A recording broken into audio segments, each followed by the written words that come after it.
fact, the number one job complaint, you all know what it is. I hear it every day in some organization. Number one job complaint, you can do 100 things right and not hear a darn thing about it. One thing wrong, they're right in your back. Have you heard that before?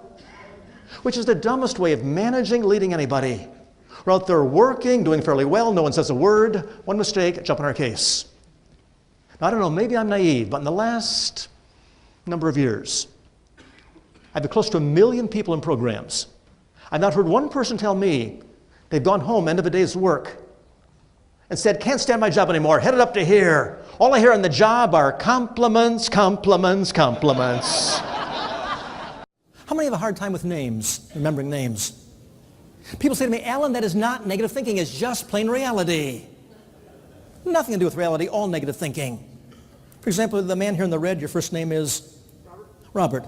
Robert might say to me, Alan, I'm no good at names. I can say, disagree with you, Robert. I'll make you a deal. I'll pay you $100 for every attendee's name at this conference you tell me by tomorrow this time, every name you list, $100. I bet he would know lots of names tomorrow. He'd get the attendance list, he'd make flashcards, he'd work all night, he'd skip dinner. Which tells me always had the ability, just didn't have the what? Motivation. Or maybe you know coworkers who say this, always get a headache every day, 3 o'clock. What time is it? 2:30? About 30 more minutes, should be here. Stand here and face the audience. We'll check your arms. Resist all your strength. You ready? Mm-hmm. And resist. Okay, good, good. Don't think we've ever met before. No. I want to get a bit more acquainted. I'm curious, Joan, where you were born. Minneapolis. Over here, okay, this is hometown, Minneapolis, great. And put your arms back up, resist all your strength. Minneapolis, ready? And resist. Oh. You might consider leaving Minneapolis. Maybe. And where do you work? Thomson Reuters. Thomson Reuters, okay, good. How long? 8 years. 8 years, let's try that. Thomson Reuters, 8 years, ready? Resist all your strength. Yeah, good. You said born in Minneapolis, a local hospital here? Yep. Which one? Swedish. Swedish, great. Swedish hospital, Minneapolis. Put your arms up, resist all your strength, born in Minneapolis, and resist. What are you doing here? If you're wondering what's happening, nothing wrong with Minneapolis. The reason your arms went down, whenever I asked you where you were born, I had them just thinking in their heads out here, pretending that Joan is a jerk. Hey. They made the arms come down.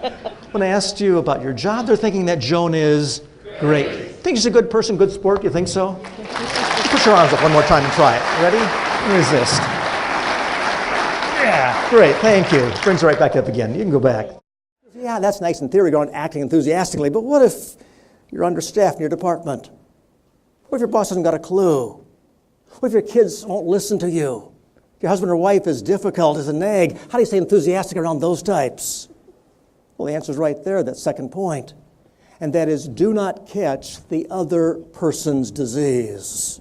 I really was impressed with Dr. Zimmerman. I think he was fantastic. I think he was very authentic, and he inspired me. It's awesome. It's connecting with every single person. Definitely got my attention and kept me focused. I liked it.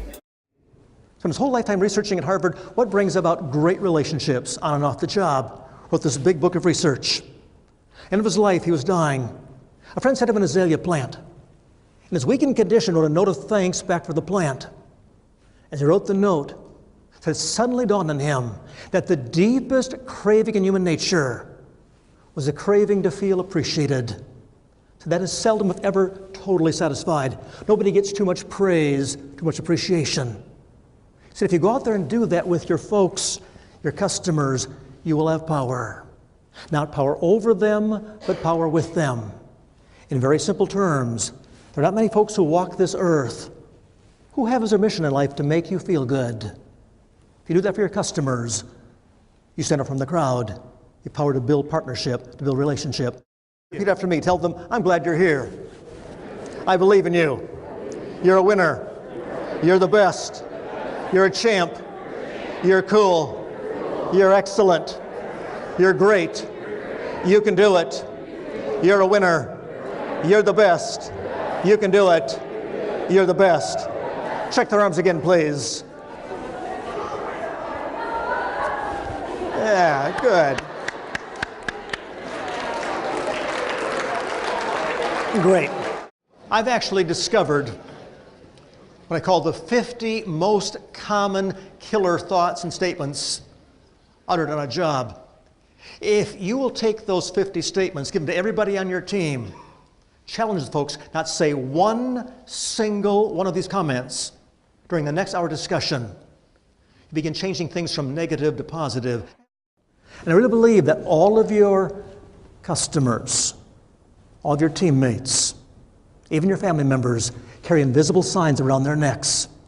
The sign says, "Make me feel important."